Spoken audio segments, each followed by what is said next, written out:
नमस्कार मंडळी, आता आपण पोचलोय राजापूर तालुक्यातील धोपेश्वर गावात असलेले एक प्रसिद्ध शिवमंदिर म्हणजेच दूध पापेश्वर या मंदिरामध्ये। हे मंदिर राजापूर शहरापासून 3 ते 4 किलोमीटर अंतरावर आहे। दूध पापेश्वर या नावाचा अर्थ पाप धुवून काढणारा ईश्वर असा आहे। मंदिर परिसराची निसर्गरम्य आणि प्राचीन रचना दर्शकांना आकर्षित करते। मित्रांनो, श्रावण सोमवारी आणि महाशिवरात्रीला देखील येथे मोठ्या प्रमाणात भाविक दर्शनासाठी येतात। डोंगराच्या कुशीत दडलेली निसर्ग सौंदर्याचा आणि शिल्पकतेचा अप्रतिम नमुना असलेली मंदिरं म्हणजे आनंदाची पर्वणी असते। मंदिरात गेल्यावर मनाला शांतता मिळावी, काही काळ डोळे मिटून फक्त प्रसन्नता अनुभवावी याची गरज असते।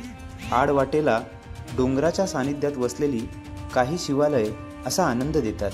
रत्नागिरी जिल्ह्यातलं राजापूर जवळचं दूध पापेश्वर मंदिर हे असंच पाहता क्षणी मन प्रसन्न करणारं आणि शांत आणि रम्य ठिकाण। मित्रांनो, तळ कोकणाला लागून असलेलं राजापूर ही एक नदीकाठी वसलेली छोटी बाजारपेठ आहे। राजापूर प्रसिद्ध आहे ते इथे ठराविक कालावधीनंतर उगम पावणाऱ्या गंगेसाठी।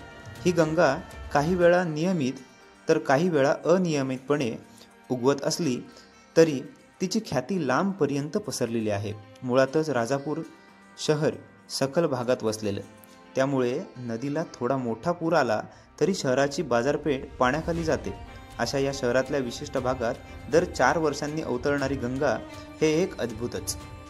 अतिशय शांत अशा वातावरणात शंभू महादेवांचं आपण दर्शन घेतलं, म्हणजेच दूध पापेश्वराचं आपण दर्शन घेतलं आणि बाहेरील नजारा अनुभवण्यासाठी आपण निघालो।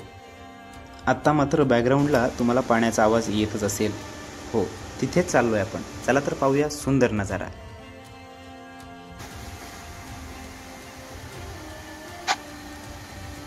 मित्रांनो, लांजा आणि पूर्णगड मार्गे सुद्धा राजापूरला जाता येतं। रत्नागिरीपासून अंतर सुमारे 62 किलोमीटर आहे। मित्रांनो, इकडे नक्की कधी जरी आलात तर नक्की व्हिजिट द्या। पण विशेष सांगायचं म्हणजे तर मंदिराकडे जाणारा रस्ता अरुंद आहे, त्याच्यामुळं वाहनं सावकाश चालवा।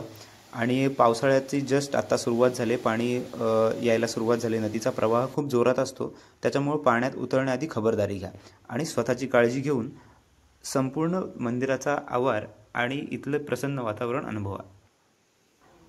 मंडळी, अजून विशेष सांगायचं म्हणजे तर या मंदिरामध्ये सभामंडपाच्या डाव्या बाजूला नैवेद्यासाठी स्वतंत्र खोली आहे आणि धर्मशाळा देखील आहे। प्रवेशद्वारावर नगारखाना आणि आवारात दीपमाळा आहेत। मंदिराच्या मागील बाजूस श्री कामेश्वर मंदिर देखील आहे, म्हणजे थोडक्यात शंभू महादेवांचंच अजून एक मंदिर पाठीमागे आहे, जिथे सुंदर वातावरण आपल्याला पाहायला मिळतं। आणि हा पहा, मंदिराच्या अगदी मागील बाजू असणारा सुंदर अजून एक मोठा धबधबा, म्हणजे तो तिथून वरतून खालच्या पद्धतीने वाहत येतो। पण नजारा खूप सुंदर आहे। पावसाळ्याच्या सुंदर वातावरणात सुरुवातीला जर एवढा भारी नजारा असेल तर त्याच्यानंतरचा मोठ्या पाण्यात खूप भारी वाटत असेल। नक्की अनुभवायला आपल्याला आवडेल। हा एक सुंदर असलेला आपल्याला पूल, आणि इथून या पुलावरून सुद्धा खूप भारी नजारा अनुभवता येतो, जो तुम्ही नक्की आला तर कधीतरी अनुभवा। त्याच्यात समोरच उजव्या बाजूला इकडे दत्त मंदिर देखील आहे आणि डाव्या बाजूला पाहिलं तर अशा पद्धतीचा नजारा अनुभवायला मिळतो। चला तर मग मित्रांनो, अशा पद्धतीने होती आजची आपली दूध पापेश्वर मंदिराची व्हिडिओ। अशाच नवनवीन व्हिडिओ पाहण्यासाठी आपल्या चॅनलला नक्की सबस्क्राईब करा आणि व्हिडिओ आवडली असेल तर लाईक करायला विसरू नका। अशाच नवनवीन व्हिडिओसोबत भेटूया।